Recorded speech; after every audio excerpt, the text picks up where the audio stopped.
Okay, guys. My name is James. I am the CEO and founder of Detox Secrets. I have made this awesome Facebook group so that and my other fellow healthcare professionals can provide you insights, really incredible stuff to get you healthy and reach your optimal health. So without any further ado, I would like to introduce our honorable guest speaker today, Fanny Rupali. She is a nutritionist and a woman's expert, and she will give incredible lecture about how to get rid of excess estrogen. So if you're ready, holla at her, and then we just open your ears up. So let's get ready. So here's to you, Fanny.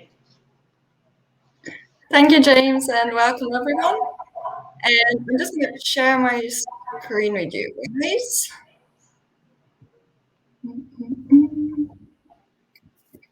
Okay. I created a presentation. There we go. There we go. There's a pretty one right there. Okay. Okay. So in my last video, I spoke about what happens if you have excess estrogen and why it can happen. And if you missed it, you can watch it on YouTube or on my Facebook. And now I would like to share a few tips on how to get rid of that estrogen. First of all, just let's do a little bit of recap. So what are some of the symptoms of excess estrogen in your body? Well,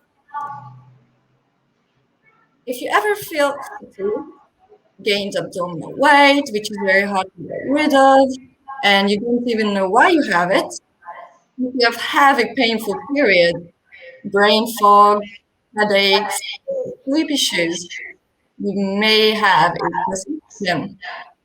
And now we're going to look at some tips on what you can do about it. The liver is crucial for eliminating used excess hormones. If your liver is clogged, it affects overall hormone levels in your body. Methylation and sulfation are the two most important pathways for your liver for estrogen metabolism. And you can support these pathways by eating. I went a bit too far. Sorry. Cool. So you can support these pathways by eating cruciferous vegetables, like broccoli, cauliflower, Brussels sprout, kale, radish, and leafy greens. And I can already hear some people saying, yuck, but trust me on this, they are very good for you. And then, your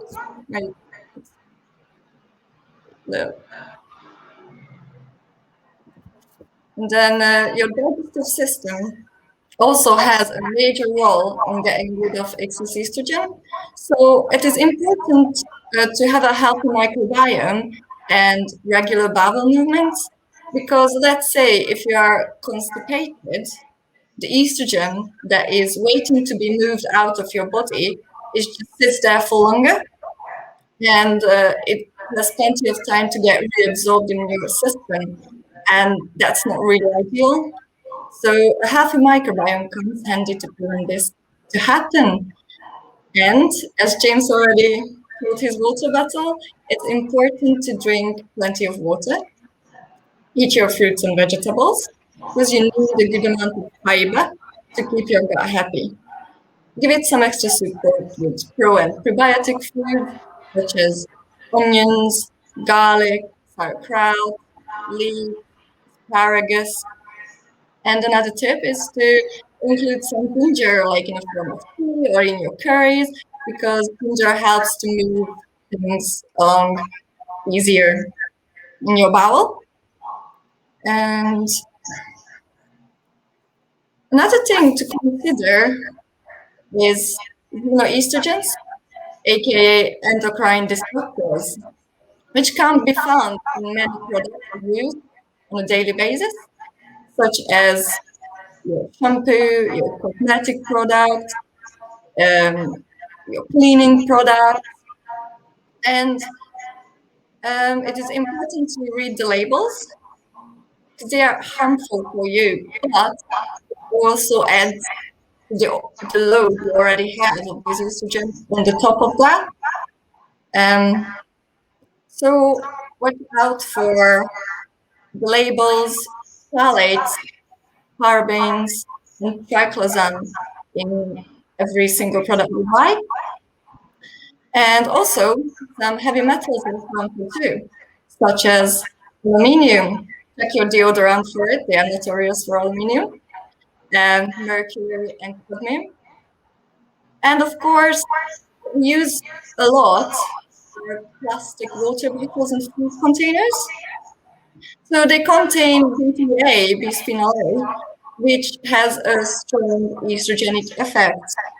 So you can easily reduce this by buying nice glass or stainless steel products, buy a really nice water bottle and fill it up with filtered water during the day, and give yourself a break and use natural products. And the last thing, don't forget to move and relax. So moderate exercise can have major effects on your hormone. So do what you enjoy, whether it's walking, running, yoga, or just dancing around the house, doesn't matter. Just do it. It doesn't have to be every day an hour of tremendous exercise. Just here and there, a little bit of movement when you have 1 minute. That's more than enough. And relaxation. A good night's sleep are also very important to keep your hormones, body and mind happy and healthy. So meditate, listen to music, take a relaxing bath, read your book. Doesn't matter what works for you.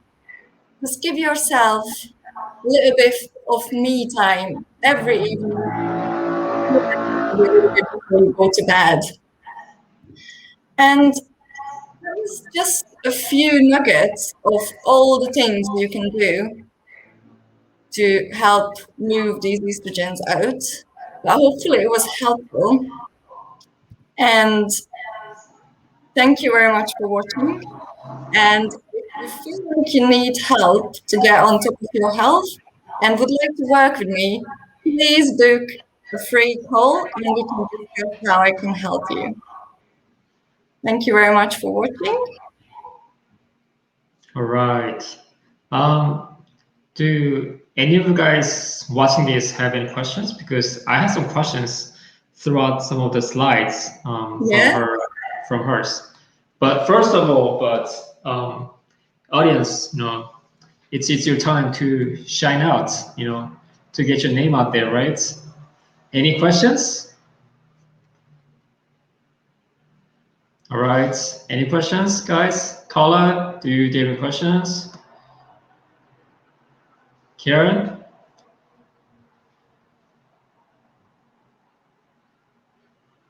Okay, well, maybe while you guys thinking about the questions to come up with, I have a few questions, from your slides. So you have mentioned about those xenoestrogens. So that's a new term that I didn't actually have encountered before. So you have said something about those parabens and other chemicals. Maybe can you give some examples of, I mean, you've already mentioned them already, but maybe can you give some more examples of where they are coming from and what are some of the detrimental effects to health? So, as I said, these endocrine disruptors mimic the effect of estrogen. So they bind to your estrogen receptors. And there are multiple forms of estrogen, and they are not the forms your body needs. They are not the forms that your body produces. So they are binding to those receptors instead of the one your body needs from your own body. if that makes sense. Mm-hmm.